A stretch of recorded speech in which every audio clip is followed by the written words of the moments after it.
sur chacun de ces ouvrages aux éditions Sepia. Alors, le premier que tu publies en tant que directeur de collection, c'est Meurtre à Moulins-Serre. Oui, Là, on est dans un cluedo au château. C'est un roman, j'allais dire, jouissif. Est-ce que tu peux nous en dire deux mots? oui, avec cette belle couverture de Stanislas qui a fait beaucoup de nos couvertures. Donc, c'est le château de Cheverny qui a été le modèle de Moulinsart. Et il a donc mis deux arbres devant les deux ailes, puisque Moulinsart, c'est Cheverny moins deux ailes, puis des petits détails. Et donc, on arrive un petit peu à Moulinsart. Mais c'est quand même Cheverny, hein, on le voit avec les tourelles, etc. Et j'ai changé tous les noms à la fois des lieux et des personnages. Hein. Tous les personnages, on les reconnaît, hein, évidemment, ils sont Ah très ben oui. proches, hein. Mais ce ne sont pas les vrais noms des aventures de Tintin. Alors, ce qui m'a amusé, moi, je dirais que c'est de... Alors, ça, c'est la... Donc, au départ, c'est l'invitation de la Castafiore pour son anniversaire au château de Moulinsart, où elle réunit tous les personnages, beaucoup de personnages de Tintin. Et là, tu as montré donc les tables Ah oui. euh, qui sont disposées dans le jardin parce que c'est l'été et où on trouve le nom de tous les gens qui sont invités aux différentes tables. Non Alors, seulement les personnages, mais aussi les spécialistes de l'œuvre. oui, alors tu as tout à fait raison. C'est, je dirais, la spécificité du livre, c'est qu'il y a trois niveaux de personnages. Il y a au premier niveau une enquêtrice qui n'est pas Tintin, qui est une enquêtrice qui n'a rien à voir avec le monde de Tintin, mais qui est la filleule de Bianca Jagger, hein, la première femme de Mick Jagger, de Mick Jagger. Et donc, parce que la mère de l'enquêtrice a été à Sciences Po, je crois, à Paris, avec la vraie Bianca Jagger. Et donc, ça m'a donné l'idée de ce personnage qui était et qui est absolument fan de Tintin, mais qui est commissaire de police en Belgique, hein, à Bruxelles. Alors, précisons que l'enquêtrice se nomme Satisfaction Cantono. Cantono comme clin d'œil au personnage Paul Cantono, professeur victime de la malédiction des 7 boules de cristal. Et surtout, Satisfaction comme référence à la célèbre chanson Satisfaction des Rolling Stones, puisqu'elle est la filleule de Bianca Jagger, première épouse de Mick Jagger. Après, le deuxième niveau, ce sont évidemment tous les personnages, enfin la plupart, grande partie des personnages de Tintin importants ou secondaires. Et puis le troisième niveau de lecture, tu l'as signalé, c'est un certain nombre de personnages qui existent encore, qui sont toujours vivants, et alors qui évidemment évoluent là-dedans. Ce sont souvent des grands analystes d'Hergé. Alors, on trouve Philippe Rodin, on trouve Dumas, ça roule. Numa Saroul, Albert Bagou, enfin, je sais plus, il y en a toute une quantité qui Benoît interviennent. Mouchoir. Benoît Mouchoir, Serge Tisserand, etc., etc.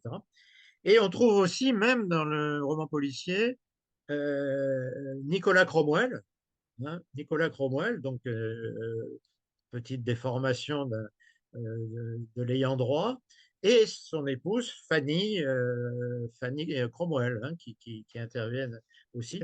Il y a des rapports, des relations parfois intimes entre les personnages réels et les personnages de la fiction, hein, dans le roman policier. Il se, il y a Ouais, des imbrications. Et puis alors, il y a un meurtre. Et puis après, ça se passe comme un Agatha Christie, en fait, hein, tout à avec, fait. voilà. Et donc, je ne vous en dis pas plus. Ah non, non, non. C'est justement, quand j'ai fait mon article dessus, il était difficile d'écrire sans spoiler. Ah oui. Ouais. Alors, Moi-même, je ne connais pas la fin. ah. Donc vient ensuite un ouvrage collectif, Hergé au sommet. Alors c'est un ouvrage qui se lit comme un roman. Alors, de ses camps scouts à ses villégiatures helvétiques, la montagne a toujours été pour Hergé source de repos, de remise en question, puis par ricochet d'aide à la création. Alors, on pénétrera en particulier en détail aux sources de l'affaire Tournesol et de Tintin au Tibet, et on apprendra comment les monts suisses ont inspiré Hergé.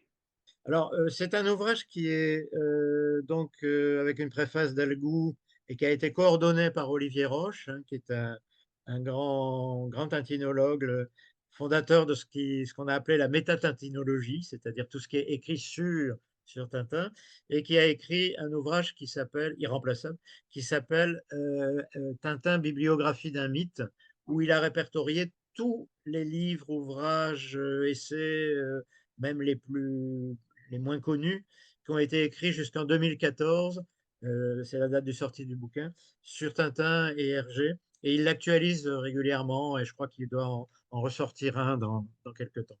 Donc, il a coordonné ça. Et dans le livre, alors on rejoint ce qu'on disait tout à l'heure, j'ai été désireux de faire appel à de jeunes auteurs. Quand je dis de jeunes auteurs, ce sont euh, autour de la quarantaine, entre 40 et 50 ans. Et il y en a trois, hein, si je me souviens bien, dans le livre. Il y a Patrice Guérin qui a travaillé sur le, quel est il a travaillé avec Benoît Grémont-Pont, hein, ils ont fait un article en commun. Ils sont vraiment de très très bons tintinologues pointus, mais donc jeunes, et ils ont ensemble, Grémont-Pont dirige une revue qui paraît tous les ans, qui s'appelle Dorifort, hein, qui existe depuis quelques années, et qui est consacrée à des articles aussi sur Tintin, qui est publié dans le nord de la France, hein, à Amiens.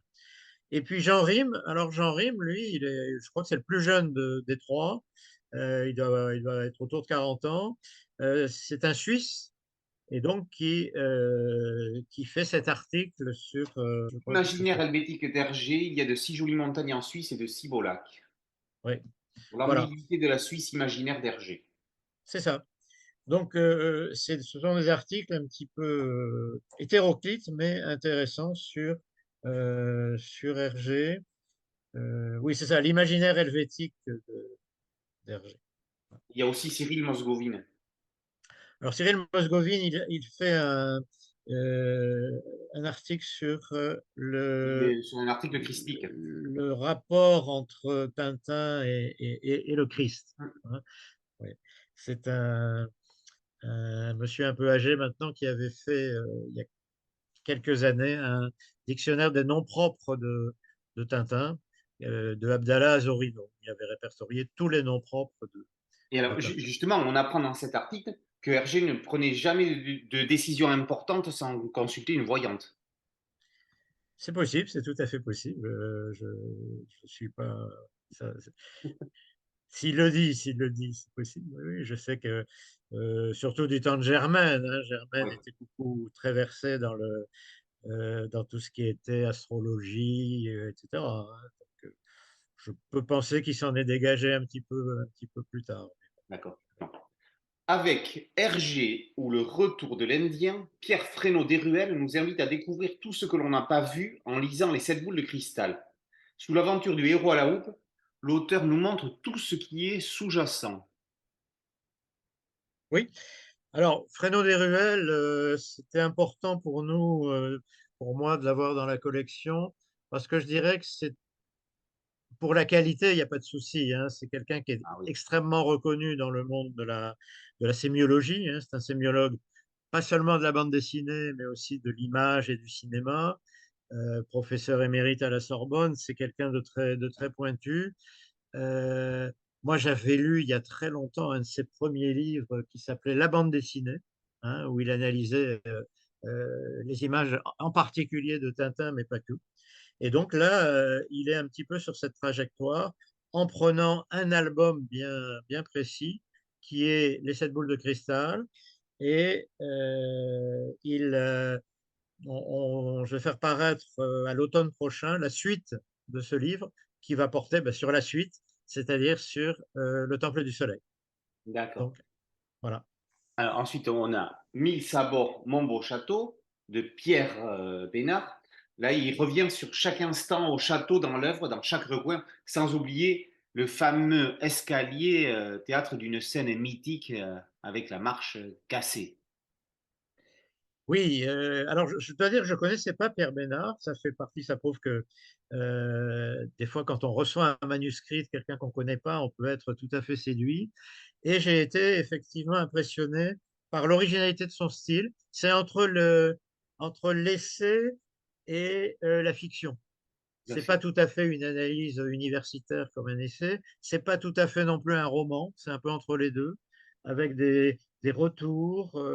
Je trouve que c'est très très intéressant. Et là aussi, je vais republier dans l'année, euh, vers le mois de juin, je crois, un nouveau livre de Pierre Bénard qui sera un tournesol de A à Z, une sorte de dictionnaire lexique de Trifon Tournesol, qui, à mon avis, risque d'être enfin, et à mon avis, de la même veine.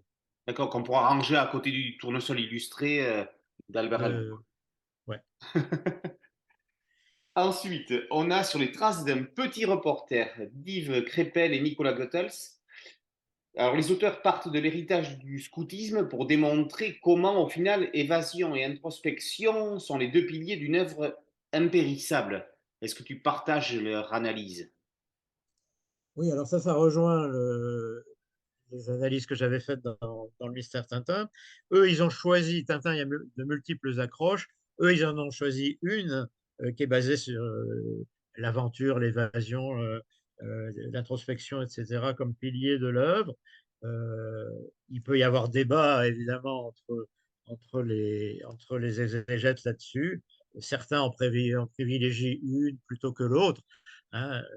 Certains insistent beaucoup sur le vérisme, hein, le réalisme aussi de la ligne claire au plan scénaristique et au plan graphique. Bon, eux, ils ont fait ce choix qui est tout à fait intéressant. On a après un livre très intéressant, Les carnets de voyage d'un reporter du petit 20e, par Luc Révillon, qui est un grand auteur d'analyse de bande dessinée de diverses. C'est une signature qu'on retrouve souvent. Et là, il entretient le mystère concernant un journaliste qui aurait inspiré Hergé pour les aventures de Tintin. Et il s'attarde sur toutes les versions en noir et blanc des récits du reporter à la houppe. Et il y a quelque chose qui met en exergue, c'est que toutes les références historiques disparaissent dans les versions en couleur. Est-ce que tu penses qu'Hergé a fait ça pour rendre les aventures de Tintin intemporelles? Absolument intemporel et universel. C'est-à-dire que, euh, bon, si tu prends Tintin au pays des soviets, c'est très situé. C'est très situé dans la Belgique, puisque à la fin, on a tout un tas de noms de villes, Velges, Louvain, Tirlemont, qui sont cités. Et puis, il y a eu une cérémonie, enfin, et Tintin et Milou arrivent sur la place de la gare du Nord à Bruxelles, donc on ne peut pas se tromper, c'est en Belgique. Et puis au fur et à mesure, alors Tintin au Congo était encore un petit peu en Belgique, mais dans les éditions modernes, comme tu disais, Hergé a fait disparaître ça. On se rappelle de l'image célèbre où Tintin donne une leçon de géographie à des petits Africains, et la leçon c'est je vais vous parler de votre patrie, la Belgique. Ce qui est marrant d'ailleurs, c'est dans l'édition suisse, les Suisses avaient repris, je vais vous parler de votre patrie, la Suisse. Bon, c'est assez amusant. Mais dans la réédition, c'est une leçon de mathématiques Oui. qui devient 2 plus 2 égale 4. Hein. Donc il y a un souci vraiment d'enlever la belgitude, je dirais. Et Benoît Peters raconte toujours l'anecdote qu'il se trouvait en Chine avec des petits Chinois qui étaient persuadés que Tintin était chinois. Hein. Comme quoi la force de réel de l'œuvre est incroyable, quoi, parce que Tintin, il n'a quand même pas trop des traits chinois. Alors le livre de Révillon, oui, il trouve un carnet d'un jeune reporter qui évidemment se trouve être Tintin et qui raconte, alors il y a toute une dimension d'arrière-plan historique avec des images, une iconographie très Ah oui, intéressante. c'est ce que j'allais revenir dessus. Oui, l'iconographie du livre, Ouais, c'est un bel ouais. objet. En général, dans cette collection, tu as remarqué, on s'efforce, avec le distributeur qui y tient aussi, à faire une iconographie de qualité assez abondante, dans la mesure où effectivement, on ne peut pas mettre des vignettes des albums. Et sur la couverture, tu as vu qu'on avait c'est une couverture de Stanislas aussi, on avait Milou. mais Milou qui est pas tout à fait Milou, hein. Il a plus des traits de fox terrier puisqu'il a une tache noire et une tête brune, hein. Donc ça n'est pas du tout Milou, évidemment. Et le bateau s'appelle le Manitoba. Ah, oui, oui. On le voit sur la vidéo. On n'est pas sûr parce qu'il y a des lettres qui sont cachées. Ah oui. Alors, dans tous ces livres, on parle plus du RG scénariste, mais avec les secrets d'RG dessinateur, là, on passe à totalement autre chose avec Bruno Cassier qui démontre la façon qu'avait RG de composer les images. Alors, c'est donc un premier livre axé sur le RG dessinateur. Tout à fait. Ça, c'est aussi un souci de diversification. Déjà parce que l'auteur, en plus, est belge. Et c'est un très, très bon dessinateur que les spécialistes connaissent bien. Euh, il a fait un travail absolument énorme. C'est qu'il a tout dessiné lui-même, C'est hein, hallucinant. en reprenant et à sa manière voilà, en reprenant à sa manière des vignettes de Tintin, mais redessinées. Et donc, il Moi, fait une analyse. Alors là, oui. ce que j'ai trouvé hallucinant, c'est que quand j'ai terminé le livre, je ne me suis pas rendu compte que je n'avais pas vu d'image signée RG. Exact, exact. Oui, oui. Ah oui, c'est d'une grande. C'était vraiment un dessinateur de grand talent, hein, c'est sûr. Alors, le dernier essai paru à ce jour, c'est la dernière aventure de Tintin et d'Hergé, l'Alpharte ou l'art de l'inachevé, écrit par Nicole Benkemoun.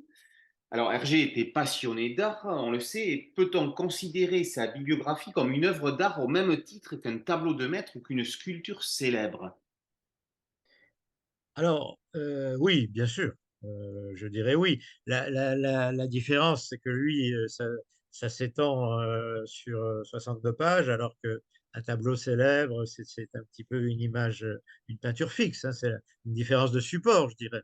Mais il y a dans Tintin euh, des vignettes, des images absolument fabuleuses. Bon, chacun a les siennes, mais moi, je mets parmi les plus belles l'image où, tu sais, il y a le récit d'Haddock dans le Secret de la licorne du combat de son aïeul avec les pirates. Et c'est à trois niveaux. Il y a les mémoires du chevalier. Il y a Haddock, le capitaine, qui raconte, parce qu'il les a lus, les mémoires du chevalier, en les mimant. Hein, en les mimant. Et puis, il y a Tintin et Milou qui écoutent le récit du récit. Hein, c'est absolument fabuleux. Haddock, le chevalier doit éteindre la mèche de la dynamite sur le bateau, et le capitaine Haddock, qui mime le truc, avec son pied, il écrase la queue de ce pauvre Milou. Hein, voilà. Et la dernière image du récit, de ce récit, euh, euh, Haddock transperce son adversaire et il passe à travers le fameux tableau où il y avait la licorne et le portrait de son aïeul. Et on voit Haddock avec rentrer dans la tête de son aïeul. C'est une image absolument Oui. extraordinaire. Hein, c'est vraiment. Et puis il y a une autre image, moi que j'adore, c'est dans le sceptre d'autocar. Euh, Milou hésite entre aller chercher le sceptre que Tintin doit ramener au monarque de Sildavie, parce que sinon il ne peut pas rester sur le trône. Mais Milou, entre-temps, a rencontré un os fantastique, et il hésite entre les deux. Il y a la lutte morale entre le bien et le mal. Il y a une image où on voit un Milou à trois têtes qui est pris entre la tentation de l'os et la tentation du sceptre. Et il y a un déplacement, je ne sais pas si tu te souviens de cette image, c'est fabuleux d'un point. Voilà, ce genre de. Donc, oui, la réponse à la question est oui. Alors, en ce qui concerne le livre de Nicole Benkemoun, euh, c'est vraiment un livre qui m'a beaucoup intéressé. Bon, d'abord, dans la perspective de diversification, là, on a affaire à une dame, à une spécialiste d'art, hein, agrégée d'art plastique, et on a en plus quasiment, je crois, le seul ouvrage qui traite à part entière sur 200 pages de l'album inachevé, l'Alphard. Hein, il n'y a pas eu d'essai sur, il y a eu des articles, mais il n'y a pas eu d'essai. Et alors, elle a évidemment une très très grande connaissance de la peinture, qui était la dernière passion d'Hergé, Et il y a une analyse très fine des rapports entre la BD et la peinture, d'Hergé et la peinture, où il n'a pas merveilleusement réussi, hein. Et puis, une analyse aussi de l'album L'Alpharte, qui tourne autour des faussaires en art, hein, qui est très, très intéressant, et de la notion d'inachèvement. C'est pour ça que le sous-titre, c'est L'Alpharte ou l'art de l'inachevé, où on essaye de savoir ce qui va advenir de Tintin, puisque à la dernière vignette, il est conduit à la mort. Alors certains ont essayé de continuer l'Alphard, mais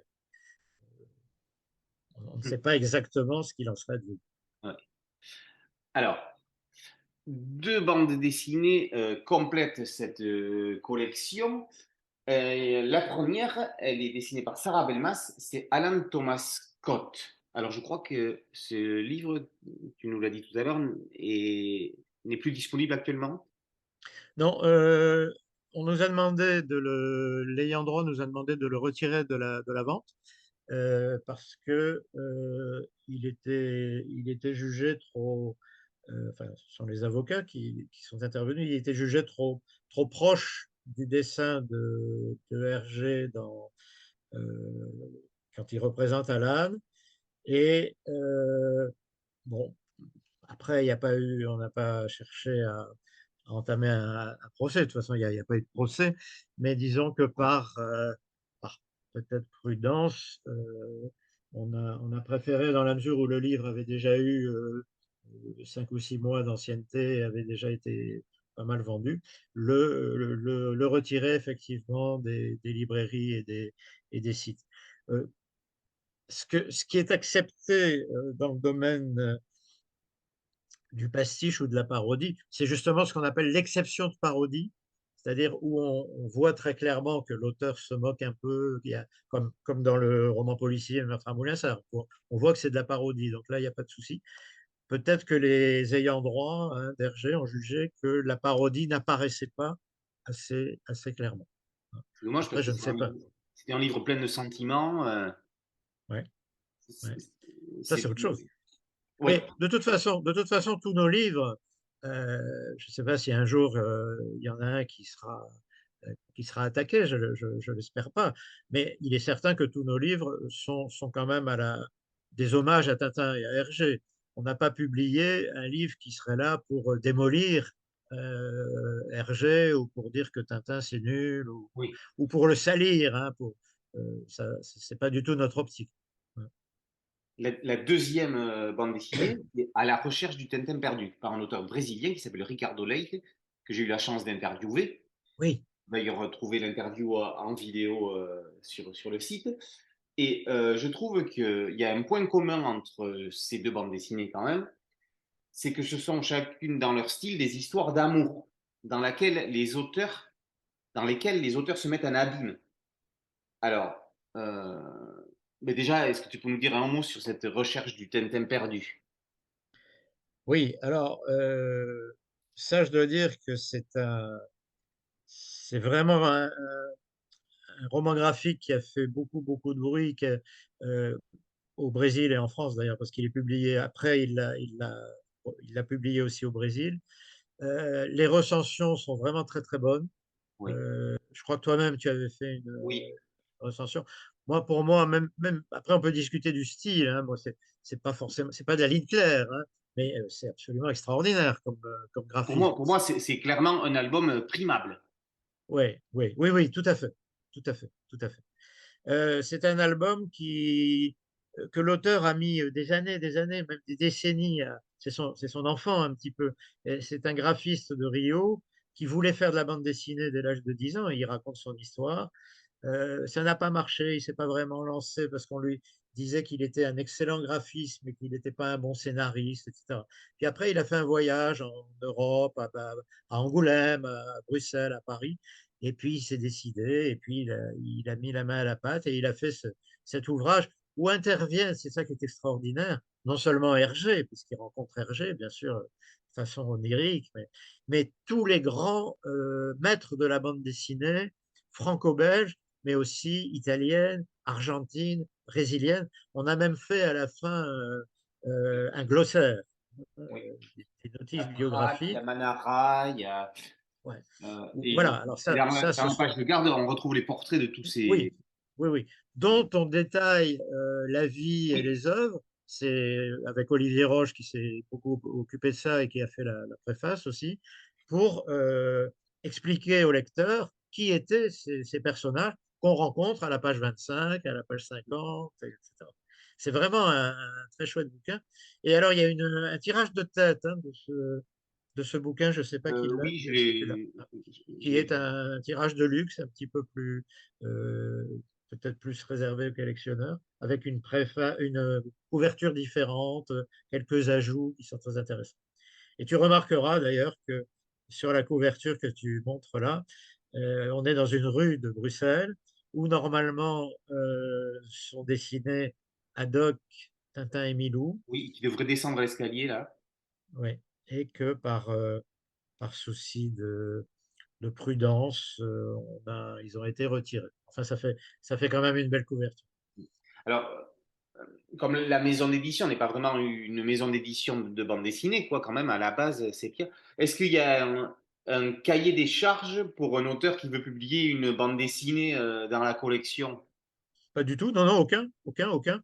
Le cahier des charges, tu veux dire quoi Et donc, j'imagine, je suis auteur de bande dessinée, j'ai envie de publier une bande dessinée sur l'univers d'Hergé avec plus ou moins de recul.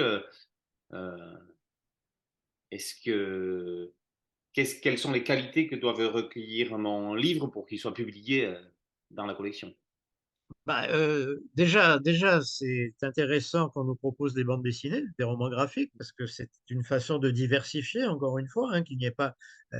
Il y a quand même beaucoup, beaucoup d'essais universitaires quand on parle de Tintin. Oui, Là, si on arrive à publier des choses comme le Ricardo, là, on est vraiment ravis. Mais on peut avoir des gens qui nous envoient des bandes dessinées qui sont de mauvaise qualité, qui ne nous intéressent pas. Ok. Donc, il n'y a pas de cahier des charges. Non, c'est la qualité, le cahier des charges, hein. C'est vraiment tous les genres sont admis. Euh, est-ce que est-ce qu'on publierait quelque chose euh, de très sexué, scatologique, pornographique sur Tintin? Ce serait à voir, je suis pas sûr. Hein, justement parce qu'on ne cherche pas à montrer une image un petit peu de ce type. C'est pas trop l'optique de la collection. Hein, c'est pas. Mais sinon, non. D'ailleurs, les deux ouvrages dont tu as parlé, ils étaient pratiquement bouclés quand je les ai reçus.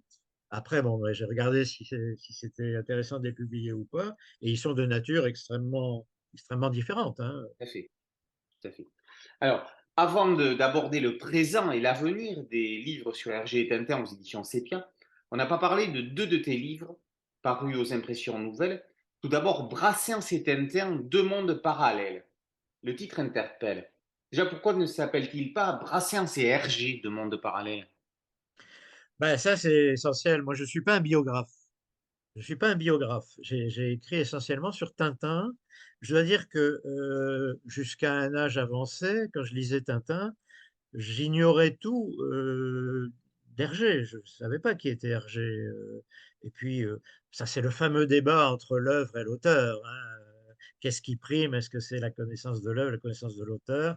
Est-ce qu'on peut aimer une œuvre quand l'auteur nous apparaît détestable? C'est tout le débat à propos de Céline et des fameux pamphlets, etc. Euh, bon, c'est le débat entre Proust et Sainte-Beuve, hein, contre Sainte-Beuve. Bon, euh, moi, quand j'ai voulu comparer Brassens et Tintin, il s'agit de comparer l'univers de Brassens, c'est-à-dire les chansons, et les albums de Tintin, c'est-à-dire les dessins et les scénarios de Tintin. Les 24 albums de Tintin et les 200 chansons ou poèmes de Brassens. Ça n'en est qu'un cas, une comparaison entre la personnalité de Brassens et la personnalité de Hergé. Hein.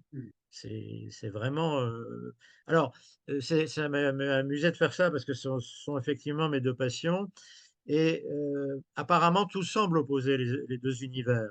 Hein. C'est un paradoxe, Brassens c'est d'un côté, tu as un anticléricalisme fanatique dans l'univers de Brassens, de l'autre, un univers boy scout quand même, élevé chez les catholiques, hein, même un univers anard chez Brassens qui transparaît dans l'œuvre, hein. Et puis chez Tintin, bah, c'était quand même un milieu un petit peu d'extrême droite, etc. Le rapport aux femmes, Et oui, au justement, sexe. je voulais y revenir, parce que les deux hommes, ils ont eu des rapports tourmentés avec l'amour. Pour Hergé, il y a eu sa séparation avec Germaine, euh, puis sa relation avec Fanny, qui lui ont laissé des traces ressenties jusque dans son œuvre. Et pour Brassens, il y a eu ses relations avec sa tante Jeanne, qui étaient ambiguës. Oui, alors juste pour terminer ce qu'on disait avant, je voulais dire que malgré toutes ces différences, ce qui m'a intéressé, c'est qu'on trouve extrêmement beaucoup de points communs entre l'univers de Brassens et l'univers de Tintin. Et d'ailleurs, il y a beaucoup de gens un peu de ma génération qui sont fous des deux, hein, alors que tout semble les opposer, ils sont fous des deux. Et on rejoint d'ailleurs, même au plan politique et au plan religieux, les deux univers se rejoignent dans un grand individualisme, hein, qu'on trouve chez Tintin, par exemple. Tintin, il n'est pas dans des grandes causes collectives, hein. Il fait tout ça pour sauver Tournesol, pour sauver son prochain, pour ramener le sceptre à un roi, hein. C'est pas des grandes causes collectives, c'est un individualiste, humaniste, chrétien. Et Brassens, bon, ça fait hurler les spécialistes de Brassens quand je dis ça, c'est un grand individualiste qui a écrit le pluriel novorien et qui a dit, bon, bah, moi, si je pouvais changer le monde, je le ferais, mais je veux pas manifester, je ne vote pas, etc. Il y a beaucoup de points communs. Et Brassens est beaucoup plus intéressé et obnubilé par la question de l'au-delà et de Dieu que ce qu'on pourrait croire pour un anticlérical fanatique. J'ai fait un dictionnaire Brassens du nom propre. Le nom propre qui réapparaît le plus souvent dans les chansons de Brassens, c'est Dieu. Voilà. Il est obsédé par l'au-delà. Est-ce qu'on sait si Hergé écoutait Brassens ou si Brassens a lu Tintin? J'ai pas l'impression, non. Non, non. Hergé n'était pas fasciné par la musique, l'opéra. Il a dit des choses un petit peu ironiques sur l'opéra. Le personnage de la Castafiore est peut-être le reflet de ça. Et puis Brassens, je crois, il n'était pas très bande dessinée. Il était vraiment en poésie, littérature, etc. Alors, pour répondre, je reviens donc à ce que tu disais sur les femmes, les deux femmes. C'est amusant parce qu'il y a une jeune écrivaine qui s'appelle Marilyn Martin qui a publié une biographie de Brassens très originale à partir des deux femmes de sa vie. C'est-à-dire Jeanne, dont tu parlais, qui n'est pas sa tante, hein, Jeanne, mais qui est une dame qui avait 30 ans de plus que lui, qui habitait dans une impasse à Paris, qui existe toujours, l'impasse Florimond, très inconfortable, sans eau, sans électricité, etc., qu'il a quitté au bout d'un moment. Et après, l'autre femme de sa vie, c'était Pupchen, pour qui il a écrit L'annoncement d'un mariage, avec qui il n'habitait pas, mais à travers ces deux femmes et leur relation avec Brassens, et elle fait une biographie très originale. Et je me suis demandé, mais ça, c'est une idée. Moi, je ne devrais pas le dire parce qu'il y a des tas de gens qui vont prendre l'idée de prendre les deux femmes de la vie d'Hergé, c'est-à-dire Germaine et Fanny, et de voir si on ne pourrait pas faire une espèce de biographie assez originale avec la vie de ces deux femmes et leur relation avec Hergé. À propos de Brassens, mais j'ai l'esprit d'escalier, c'est pour ça que l'escalier, c'est quelque chose d'important. Il a, il a toujours aimé les femmes plus âgées. Il a une espèce de gérontophilie chez Brassens, hein. Choisir entre un juge et une ancêtre, je choisis toujours l'ancêtre. Ou dans la chanson Le Fantôme, elle a 2000 ans de plus que lui, Jeanne avait 30 ans de plus que lui. Le second livre, c'est Milou, humain trop humain. Alors là, tu paraphrases Nietzsche pour creuser l'âme de l'animal et démontrer que la bête est beaucoup plus humaine qu'en apparence. Alors encore une fois, sans revenir sur la totalité du Non, livre que l'on peut se procurer aux impressions nouvelles, il y a une question que l'on peut se poser, c'est comment Milou a-t-il réussi à survivre à l'arrivée de Haddock dans l'univers de Tintin? il est toujours là, hein, Oui, il est toujours là. Alors, je ne sais pas si tu le vois bien, là, oui, oui. Milou, hein, il est là. Mais ce qui est amusant, c'est. Alors, tu as vu la couverture, d'ailleurs, moi j'aime bien ces couvertures Ah dans oui, la magnifique. collection La Fabrique des héros. il y a beaucoup de héros, de Maigret, Conan Doyle, Sherlock, enfin, Dark Vador, Barbarella, Martin. Oui, c'est très Et très varié. Milo est noir, hein, il est tout noir sur Mm. la couverture. Ça. On l'oublie d'ailleurs. Alors, pour répondre à ta question, euh, je dirais que Milou, c'est vrai ce que tu dis. Je crois que Hergé, à partir du Sceptre d'Autocar, le Sceptre d'Autocar, c'est vraiment un ouvrage très fort. Dans ce que je disais tout à l'heure sur la perfection de la structure, on arrive à la perfection dans le Sceptre d'Autocar. Et à la limite, ça tourne tout seul. On a tous les éléments, les invariants structurels et tout. Et peut-être qu'il s'est dit, si je continue comme ça, je vais me répéter et il faut que j'amène du nouveau. Ouais. Et il a amené du nouveau dans l'album suivant, c'est Le Crabe aux pinces d'or. Et quel nouveau, puisque c'est l'introduction du capitaine Haddock, qui a révolutionné Tintin quand même, hein. Ouais. Un personnage tellement extraverti, alcoolique, colérique, etc. Et c'est tout à fait vrai. Milou, qui jouait un peu ce rôle hein, euh, du mauvais garnement, qui aimait l'alcool, qui était paresseux un petit peu auprès de Tintin, Milou, il voulait jamais partir en voyage, etc. Il est vrai qu'il a été un peu supplanté par Haddock. Ça, c'est certain. D'ailleurs, il y a une rivalité hein, entre Haddock et Milou qu'on perçoit quelquefois. À certains moments, Haddock s'énerve contre Milou. C'est Mm. votre satané Milou qui a cassé le vase, etc. Euh, Milou parle de moins en moins. Hein, ça, c'est très, très, très évident. Hein. C'est Haddock qui parle, et puis à la fin, il parle plus du tout, Milou, quasiment. Mais je dirais que Milou, d'abord, c'est le seul personnage qui reste toujours avec Tintin tout au long, hein, Mm. depuis la première vignette des Soviets jusqu'à la dernière page de l'Alphard, ce qui n'est pas le cas des autres. Hein. Pendant les Picaros, par exemple, Haddock et Tournesol partent en Amérique du Sud, et pendant 10 planches, il y a pas Tintin. Tintin, il reste avec Milou, hein, il reste avec Moulinsart. Et surtout, je crois que c'est Milou qui gagne à la fin. Je crois que ce sont les valeurs de Milou qui prennent le dessus, c'est-à-dire la sédentarité, rester tranquille. Alors, Haddock le dit aussi. Mais enfin, c'est quand même Milou qui le dit depuis le début, j'en ai assez des aventures. Et Tintin, il plonge là-dedans. Il Ouais. plonge là-dedans, il veut pas partir, il en a marre. Dans la collection La Fabrique des héros, là, je m'étais dit, tiens, puisque c'est édité par les Impressions Nouvelles et qu'il y a des personnages bien dessinés comme Martine, Barbarella, etc. Je dis quand même, c'est curieux qu'il n'y ait pas Tintin. Hein. Et puis, on m'avait dit, bah ouais, mais Tintin, on a écrit tellement de choses, etc., ou Haddock. Et puis tout d'un coup, je me dis, mais sur Milou, on n'a pas écrit. À part Ariane Valadier dans les années 90, on n'avait pas écrit. Et tout de suite, ça a fait tilt. Et avec l'éditeur, on s'est dit, ben, oui, ça serait très intéressant de faire la biographie de Milou. Et Mm. je crois pas qu'il y ait d'autres tellement, il n'y a pas d'autres biographies de Milou, quoi. C'est ça qui était. Donc Milou avec ses idées politiques et religieuses, sa sexualité, les rapports avec les autres personnages, etc. Mais il y a un autre personnage sur lequel personne n'a écrit pour l'instant, étonnamment, c'est Séraphin Lampion. Ah oui, c'est vrai. Peut-être que ça se fera. Ouais. Ouais. Ce qu'il y a, Alors, c'est que il fait pas partie des personnages. Il est relativement peu présent, Séraphin oui. Lampion. Il arrive tout à la fin de l'œuvre dans l'affaire Tournesol. Il est présent dans Stock, très peu. Et puis dans Les Bijoux de la Castafiore. Euh, Albert Algou a bien réussi à faire un livre sur le seigneur Oliveira da Figa. C'est vrai, Donc, on le c'est voit vrai. encore moins que Séraphin Lampion. Ouais, ouais, probablement. Ouais, ouais, ouais. Alors, revenons aux éditions Sepia. La collection Zoom sur RJ change de nom pour devenir Mille Sabords. Pourquoi ce changement de titre? Alors bon, c'était aussi parce qu'on a eu euh, une demande des avocats des ayants droit, considérant que la marque Hergé associée à une collection était une marque déposée. On nous a demandé de changer le nom de cette marque.